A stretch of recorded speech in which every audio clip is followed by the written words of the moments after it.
চলতি বছরের ২৩ মে মারা যান ভারতীয় জনপ্রিয় অভিনেতা মুকুল দেব। তার এই হঠাৎ মৃত্যুতে শোক নেমে আসে ভারতীয় সিনে ইন্ডাস্ট্রিতে।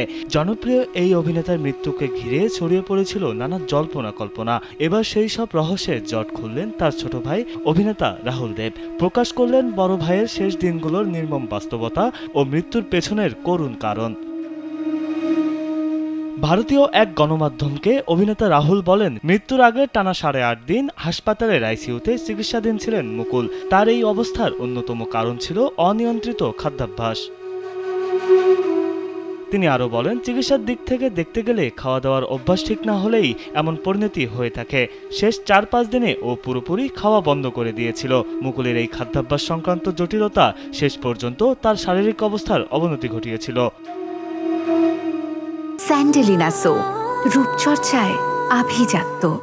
মুকুল অবসাদে ভুগছিলেন এই প্রশ্নের জবাবে ক্ষোভ প্রকাশ করে রাহুল বলেন, যারা এখন কথা বলছেন তারা কোনো যোগাযোগ রাখেননি তার সাথে। ওরা বলেছেন মুকুল নাকি সুস্থ ছিল না, কিন্তু ও হাফ ম্যারাথন দৌড়েও অংশ নিয়েছিল। ওর ওজন বেড়েছিল ঠিকই, কিন্তু নিজের খেয়াল রাখা বন্ধ করলে তার ছাপ তো শরীরে পড়েই। বিনোদন ডেস্ক, কালবেলা।